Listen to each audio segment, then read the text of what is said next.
What's up mga kabintrista natin dyan at mga kapadyak?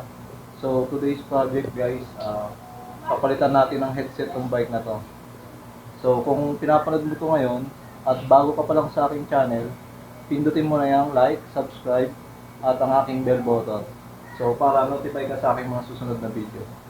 So after ng aking intro guys, simulan natin kung paano ito gawin.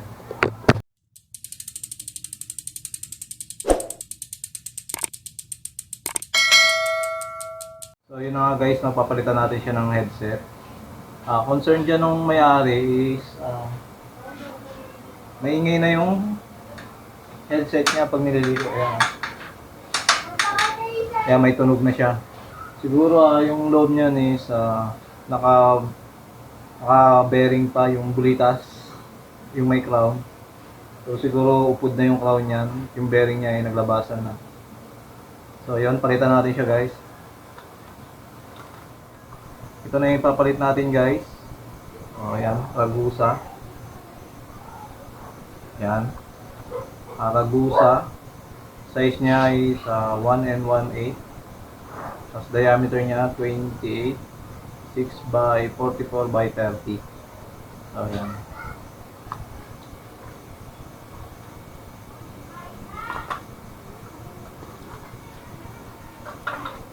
So ayan siya guys. Aluminum na siya. So ito kasi ay naka-steel cap pa yan. Kaya mas maganda yung upgrade na rin natin siya ng aluminum. So tara guys.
So yun guys, no, wala tayong pangkabit nito.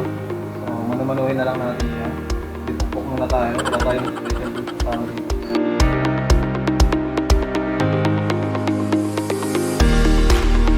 Yun guys, gumamit na ng kahoy para hindi siya mapuluhan.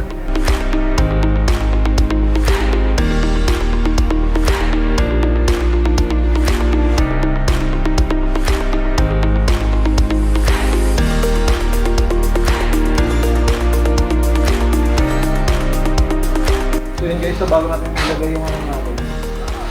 So bago natin ilagay guys, basahan muna natin.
Ayan na guys, pwede na rin gamitin. Ayan na siya guys.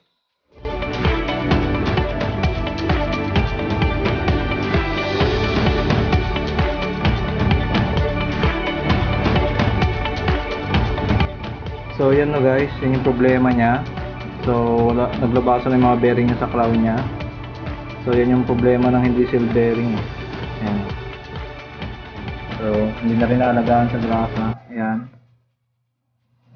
Lumabas na yung mga bearing niya dyan sa crown niya. Puro kalawang na rin siya, tuyong-tuyo na. Kaya maingay siya. So yan guys, natapos na natin siya. Ayan, install na natin. So wala na yung issue niya. So pwede mo lang gamitin to. So, shoutout nga pala sa'yo, Reg Silidio. So, okay na yung bike mo, wala nang issue. Pwede na tayo mag-ride. So guys, thanks for watching.